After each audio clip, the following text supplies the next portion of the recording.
Sorry, there was a hell of a noise, and I had to just skip that bit because it went a little crazy.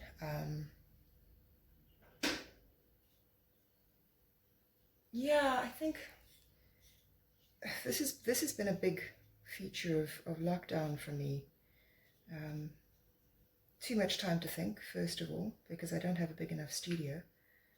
But the the astonishing thing about collectors, far more than government institutions in this country, that's for sure. Um, yeah, don't rely on institutions to support artists, from the banks to the government to even charitable organizations. There's sometimes, yes, there's an agenda, and we know that corruption is a real thing in this country. But sometimes they're just so mired in their little, I guess there's a belief system. I've had an experience with the banks where, they'll tout the arts and they'll laud, artists, and then we'll have great big, especially somehow sports tournaments. They love trotting out the musicians and the kind of dancers and those kinds of artists, and they think, oh look, sports and arts coexist. All the money goes into the sport. The artists 2 months later are begging for their checks and being treated like beggars. That does not happen. It's not a universal thing. There's no way that the local usual South African moralizing about don't be, you get lectured for complaining about a system that everybody knows is broken. You actually get this kind of Victorian morality thrown at you, as if you're the one being the problem, when everybody knows that the system is the problem. But you're not allowed to complain about specifics. So I'm going to complain about specifics and the fact that artists, especially in the eyes of financial institutions, banks, insurance, we're not actually seen as a valuable contributor to the economy, even though if you look at the numbers, arts and art tourism makes up enough of the budget to actually cause trouble when it doesn't produce. And yet there's this gaslighting. There's this gaslighting of anybody who tries to demand what has been promised. So there's a reason that a lot of us leave. And there's a reason that I am considering moving somewhere in Europe. And I have been, well, I was going to actually before the lockdown, that was my plan. But then obviously everything went very weird. And I'm hoping that that I can still do that. This is still going to be home, and I will still come back here. But to just be in a place where I don't feel like a social pariah in certain circles for just doing what I do for a living. And I do earn a living, and I pay tax, and I do all of the things that I'm supposed to do. I have, car insurance. The gaslighting system that artists in this country live under keeps us small, keeps us weak. We're not allowed to complain, because if you do, you're stepping on the toes, you're biting the hand that feeds you, even though that hand only feeds you once in a blue moon and on scraps. Yeah, abusive relationships, I think, in this country are so normalized that they've become a part of the fabric of the way our government and our people operate with each other, and people actually accidentally become complicit and supportive of the abuser, because of this strange moralizing that you're allowed to complain about non-specifics, but if you actually point out, oh, this thing went wrong, banks don't recognize the type of tax that I pay. Oh, you must just be paying the wrong kind of tax. Or, oh, you should just register a company.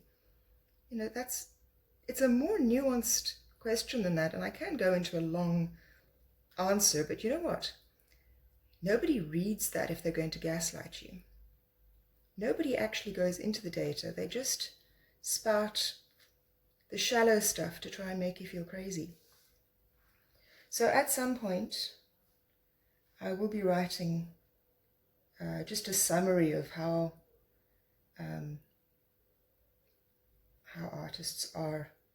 Well, yeah, I'll write a few articles about this, but I don't think this particular gaslighting attitude is exclusive to South Africa, but I definitely haven't seen it to this degree in Europe.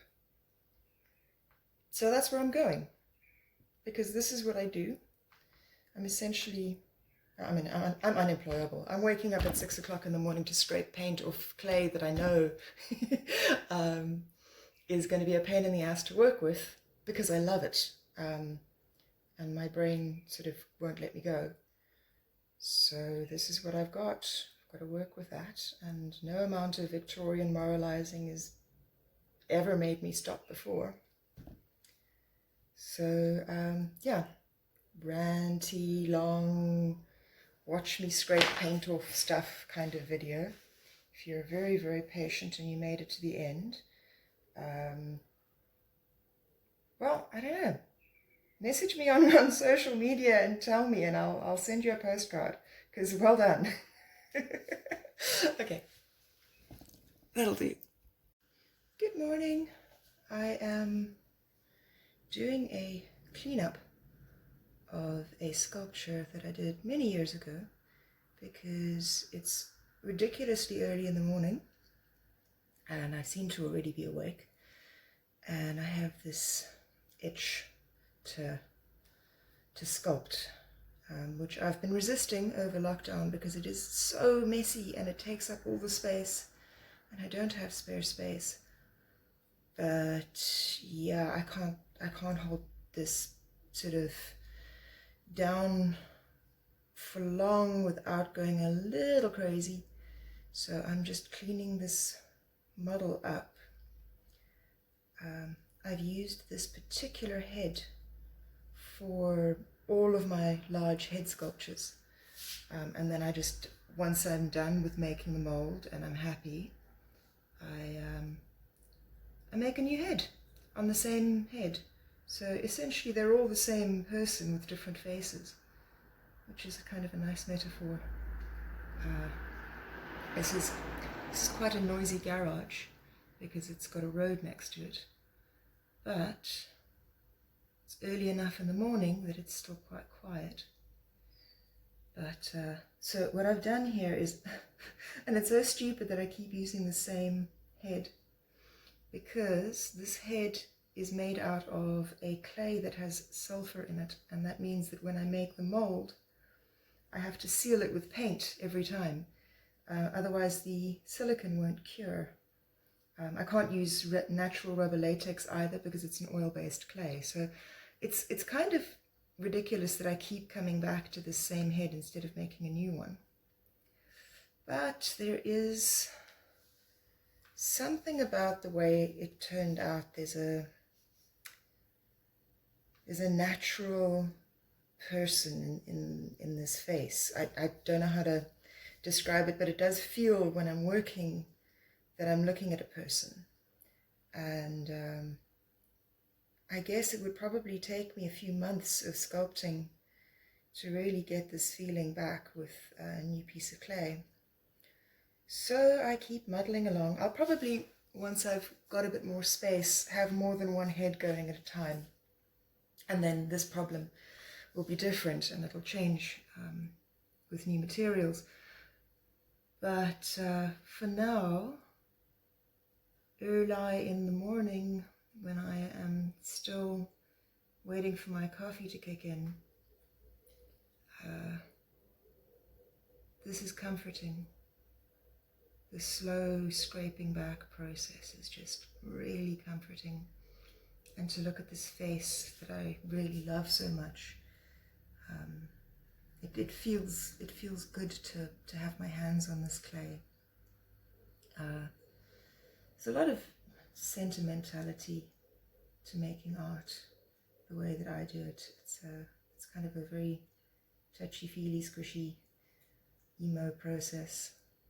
For all that I rant about science all the time, I am very, very sentimental when it comes to objects of art that I am working from or inspired by or that I've made.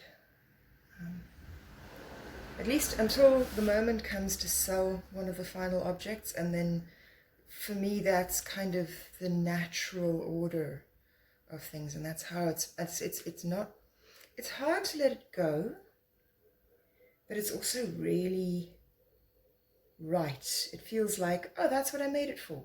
That's why you exist. You're going off to where you belong, and I can no longer control that. You know, there's a level of being a parent. You know, obviously with an inanimate object, it's not worth as much as human life, but some of the mental constructs that I find myself having are very, very much parental towards these people, creatures, and little worlds that I make, because I know that they don't belong to me.